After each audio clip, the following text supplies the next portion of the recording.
బీఆర్ఎస్ను, కేసీఆర్ను, BRS party పెద్దల్ని target చేసి, లీకులు ఇచ్చి టార్గెట్ చేసి బదనాం చేయాలి, తద్వారా వీళ్ళని దాంట్లోకి లాగాలనేటువంటి ఒక స్పెషల్ ఎఫర్టే దీని మీద ఉంది.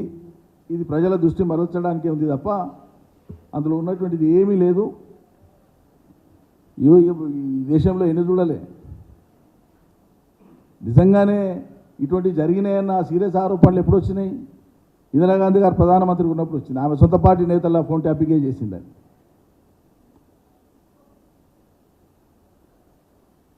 రాష్ట్ర అసెంబ్లీలో కాంగ్రెస్ ప్రభుత్వం ఉన్నప్పుడు చిరంజీవి గారు ఎమ్మెల్యేగా ఉండి ఆయనే చెప్పినారు కదా, నా ఫోన్ ట్యాప్ చేసినారని. కాంగ్రెస్ ప్రభుత్వం చేసిందని ఆయనే చెప్పినారు కదా. కాబట్టి ఇదేదో బీఆర్ఎస్ చేసిందని కాదు, ఇది ఆరోపణ మాత్రమే.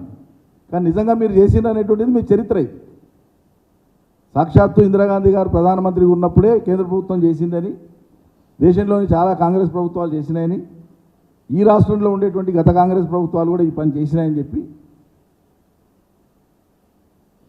గతపు రికార్డ్స్ చెప్తున్నాయి, ఆరోపణలు చెప్తున్నాయి, చర్చలు చెప్తున్నాయి. కాబట్టి ప్రభుత్వ ఉద్యోగులు, అది పోలీసు శాఖ కానీ మరే శాఖ కానీ, కాండక్ట్ ఆఫ్ బిజినెస్ రూల్స్ ఉంటాయి, అన్ని శాఖలకు వర్తిస్తుంది. పాలనలో విధుల నిర్వహణ ఎట్లా ఉండాలనేటువంటి దానికి, ప్రభుత్వ విధుల నిర్వహణ ఎట్లుండాలి, ఉద్యోగుల విధుల నిర్వహణ ఎట్లుండాలనేటువంటి దానికి conduct of civil servants rules ఉన్నాయి. మంత్రిమండలి పనితీరుకు మార్గదర్శనం చేసేటువంటి బిజినెస్ రూల్స్ ఉంటాయి. మౌఖికంగా ఒట్టిగానే ఒక మనిషి ఒకటి చెప్పంగానే ఒకటి కింద కాదు, ప్రొసీజర్ ఉంటుంది ప్రతి దానికి. ఉదాహరణకి ఎవరో పోలీస్ ఆఫీసర్కో లేకుంటే ఎవరో ఒక అధికారికో ఎవరి మీద కోపం ఉండి ఆయన ఏదో ఎక్స్ట్రా లీగల్ యాక్ట్ ఏదన్నా చట్ట వ్యతిరేకమైనటువంటి పని ఏదైనా సొంతం చేసి వచ్చి నాకు ఫలానా ఆయన చెప్పింది కాబట్టి నేను చేసినట్టు చెల్లుబాటు అవుతుందండి? ఇల్లీగల్ కదా అది. దేనికైనా ప్రొసీజర్ ఉంటుంది. ఐటీ యాక్ట్ ప్రకారంగా కానీ, Indian post and telegraph act ప్రకారంగా కానీ, ప్రభుత్వం యొక్క ఆంతరంగిక వ్యవహారాలను, భద్రతను, ఇతరేతర అవసరాలను దృష్టిలో పెట్టుకొని అవసరమైనప్పుడు ప్రభుత్వంలో ఉండేటువంటి అధికారులే, కేంద్రం అయితే హోంశాఖ కార్యదర్శి, రాష్ట్రం అయితే రాష్ట్ర కార్యదర్శి, లేదా వారి యొక్క సూచనలతో రాష్ట్రంలో ఉండేటువంటి అడిషనల్ సెక్రటరీ, జాయింట్ సెక్రటరీ లేదా హెడ్ ఆఫ్ ద డిపార్ట్మెంట్ వాళ్ళ పరిధిలో జరుగుతుంది అని చట్టమే చెప్తుంది. ఈ మంత్రులకో, మంత్రి మండలికో, ముఖ్యమంత్రికో సంబంధమే ఉండదు. ఇన్ కేసు ఇటువంటిది ఎక్కడైనా జరగాల్సిన పరిస్థితి ఉంటే ఆ రాష్ట్ర, ఆ దేశం యొక్క ఆంతరిక వ్యవహారాలు, ఇతరత్ర వ్యవహారాలకు సంబంధించి నిజంగానే ట్యాపింగ్ చేయవలసినటువంటిది ఉంటే ప్రొసీజర్ అది, చట్టం చెప్పే ప్రొసీజర్ అది, నేను చెప్పేది కాదు. చట్టం చెప్పే ప్రొసీజర్ అది. కాబట్టి ఎవరైనా ఇతరేతర కారణాలతో చేసి ఉన్నారా చేయలేదా మాకు సంబంధం లేదు, రేపు విచారణలో మీరు తెలుపండి.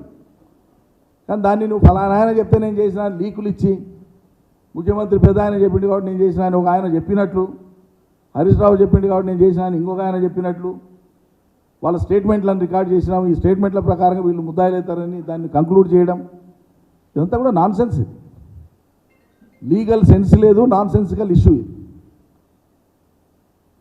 దీనికి లీగల్ సెన్స్ లేదు, ఇది ఒక non sensical issue, strictly legally speaking.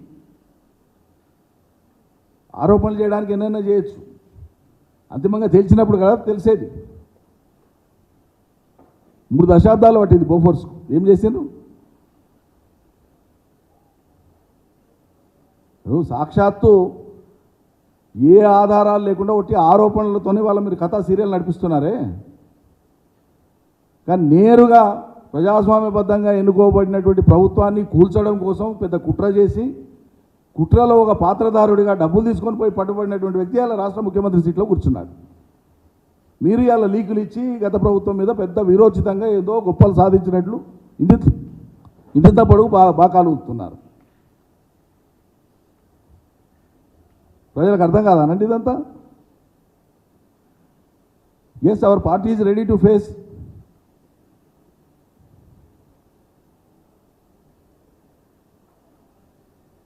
arrow pointing evidence ఉంటే definitely will face, our people will face what is there. లేకుండా పడగాల్సి మీదే ఇస్తాం. గతంలో చాలా ఇన్సిడెంట్స్ జరిగినాయి రాష్ట్రంలో, అనేక ప్రభుత్వాల కాలంలో అనేక ఇన్సిడెంట్స్ జరిగినాయి. వాటన్నిటికీ ఆ మంత్రిమండలి ఆయా ముఖ్యమంత్రులు బాధ్యత వహిస్తారా? ఫలానా ముఖ్యమంత్రి చెప్పిండు కాబట్టి మేము ఇన్ని వందల ఎన్కౌంటర్లు చేసినామని చెప్పినా పోలీసు వాళ్ళు? రాజశేఖర రెడ్డి కానీ చంద్రబాబు నాయుడు కానీ అవి అంగీకరిస్తారా? చేసిన వాళ్ళు వచ్చి చెప్తే.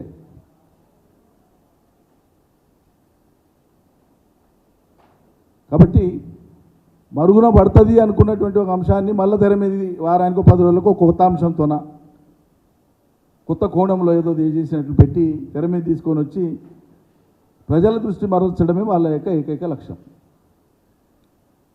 అందుకని ఇది ప్రజలు గమనించాలని, కాంగ్రెస్ ఇచ్చిన గ్యారంటీల మీద దృష్టి పెట్టి ఈ గాసిప్లు మానేయాలని చెప్పి మేము కోరుతా ఉన్నాం.